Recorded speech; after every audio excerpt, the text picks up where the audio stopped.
Such statistical algorithms are designed to depict geological phases and three-dimensional structures and assimilate data from various sources. She holds a PhD in geoscience from the University of Oslo, linking organic maturation around skills to climate change.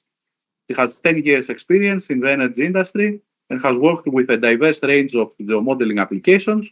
And today she will talk to us about data in abundance. Thank you very much for the introduction.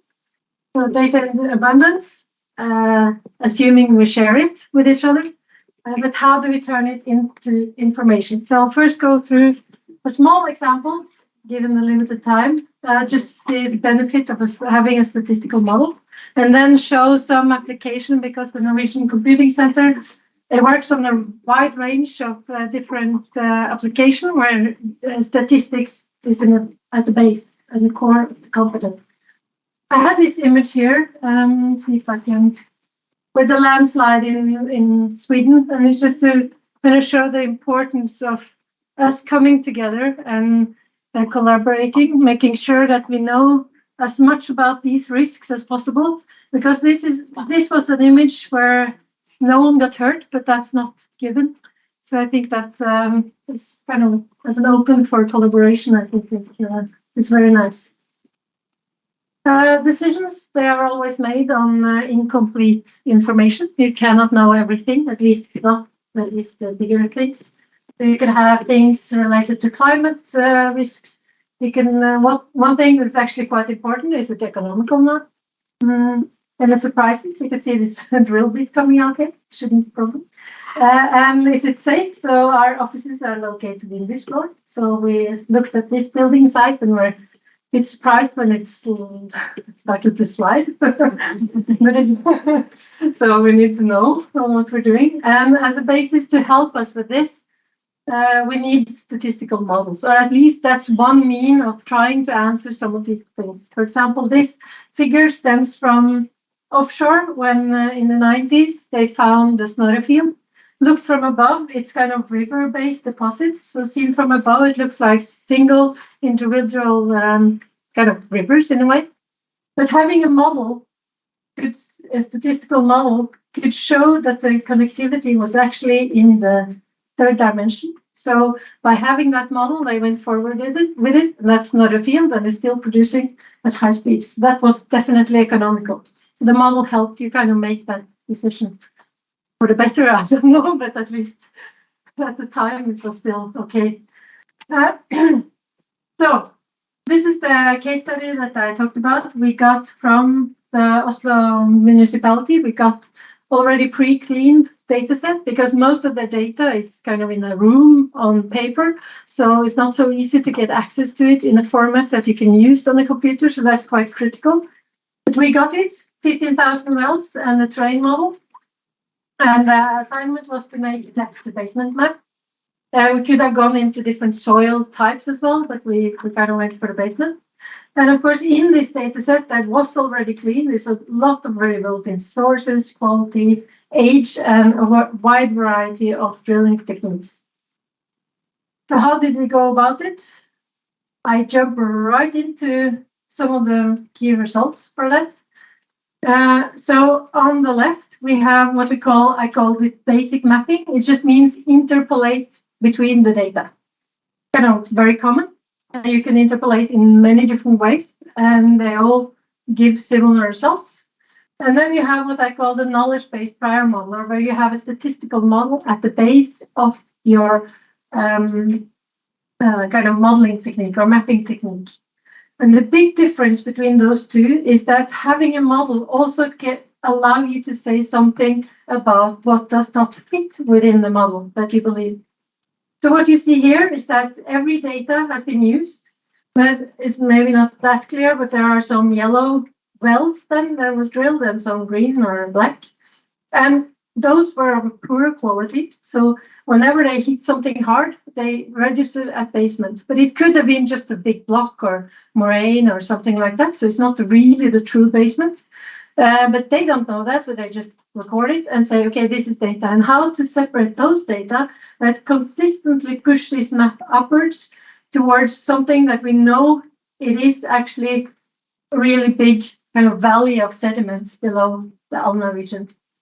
And by having this information that yes, we know that there's supposed to be a valley, you can see that this algorithm can automatically flag outliers like the red dots, say, I don't want those. They can also say, okay, these data are still valuable, but I give them some added uncertainty because they are not really fitting, but they are sort of fitting. So this is a really good benefit of having the model. And actually the resulting maps, they have 40 meters difference. So seen from above here, you have the mapping, sort of everyone can do this type of maps. And this is what you have, some of the benefits by having an actual model that you use. And this is, of course, for illustration, but it sort of applies in all kinds of things that you do, that if you have something you can kind of talk with, a model that you can communicate with, it helps you. So in this, just for technical reason, we added some anisotropy because there's a fault going in here. So we expected that this would be the direction. We have given different drilling sources, different uncertainties, because you can balance uncertainties. It's a very good model for doing that.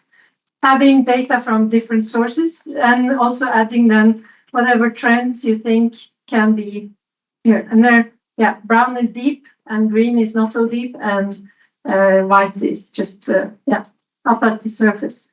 So you see that there is some difference. It's so dense in data that, of course, they look very similar because data is showing some similar things. There are some, subtle differences. Another key thing about this is not just the result, but that with having this model, it allows you to say something about what you know. So this is colored coded in the uncertainty. I mean, where bluer colors are higher uncertainty, and the greener and browner are going towards lower. So it's with this kind of basic interpolation, you have this, you know exactly at the data point, you know what it is, but away from the data point, that's where the clue is, because that's where you don't know. And this model can help you say, not just it's 40 meters, but it's 40 meters with a very high accuracy or low. And if you go here, we can still say, okay, we predicted 20 meters, but we actually don't know. So maybe we can come in 10 meters higher, shallower, or 10 meters deeper. And we know that we can this. So it's sort of a way of avoiding being surprised about the surprises. So I think that's also a very neat thing about this model.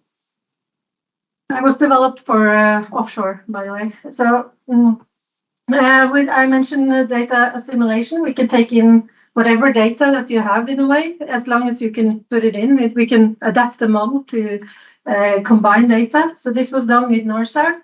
They had some horizontal to vertical spectral ratio measurement, and we added them. They came in consistently deeper. So in a model where you focused on integrating everything, probably you would set certain higher, like a deeper bias on those, and make sure that it's not going that deep, that they overestimate, and you can learn from that. So to go through that, whatever we did, it's kind of so these are the kind of adding more and more layers of information, kind of refining the model, and you need that to improve your understanding. So while working with this data, I understood more about them. I didn't have much prior. Normally, you know your field or you know these things, but in this case, I didn't know that much. But by talking to the model, as I said, it gets extra information, discover relationship, test hypothesis. Does it matter to add it? Does it not matter? Is this trend actually significant or not? These things are really nice questions that you can answer. But of course, we don't only do models. So now I go enter into the kind of mix and match of projects that we're running.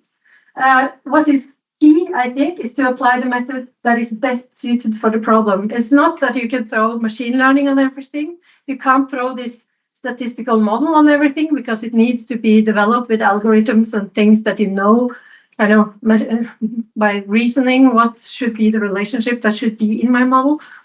And in this case, a project we had with Equinor, or have actually, is using deep learning neural network to interpret seismic horizons seen from offshore.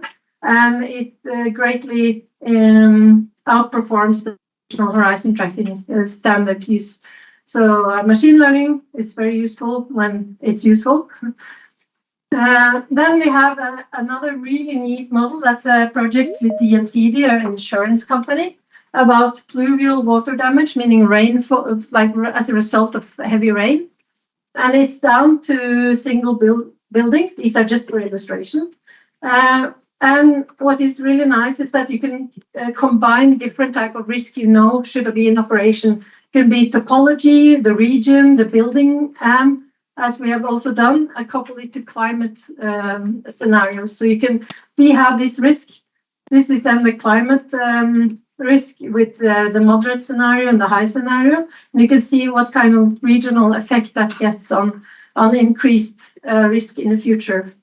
That's quite neat because this model is so simple and beautiful in a way that you can use it, and it's easy to convey the message because one is neutral and more is higher. So it's kind of easy. We have change detection project. For example, this is what we also heard a little bit about, condition monitoring. So you have whatever machine or instrument or anything here that gives you a live stream of data. And then the algorithm calculates when that reach a critical level that you have to make a decision. For example, put out an engineer or something to go and check. And it could be listening into both engines. What are the vibration given the amount of water flow? Is it as expected? We also have a project where it's just using sound to kind of listen in on machines, and also IT is run by this colleague that got to be up in a windmill. And the last project that I highlight is also relevant to talks we've seen. It's monitoring railways. So this is with Bane NOR, the Norwegian version of the ones that take care of the railway. And it's built on image segmentation technology and then algorithms on top to make sure that you can, for example, automate missing rail clips. And it's all kind of going with a wagon specifically for this purpose. But of course, you can monitor or put that camera on anything that runs on the tracks. And you can also have, for example, identify fractures in the concrete. And that's, to me, also a summary of what digitalization means. It means automate manual labor, the one that kind of physically went out always just to randomly check. Now you can target checking much better. You still need people, but you can focus their work to more important things. Summary, we are doing a lot of things. We are part of research collaborations, and these were just other type of projects I didn't have time to say, but kind of drone-based AI, where you use that to check, for example, the condition of how much rust in your construction, how the blooming algae in coastal zone, monitoring oceans, monitoring snow and ice for landslides, and continue to develop AI technology, and many more. Okay, thank you. Thank you very much. Many different applications. Yeah. Sorry for that. It's an urgent question because we're a bit late. We were a bit unconscious of time until now. But now we're becoming more conscious, Okay, let us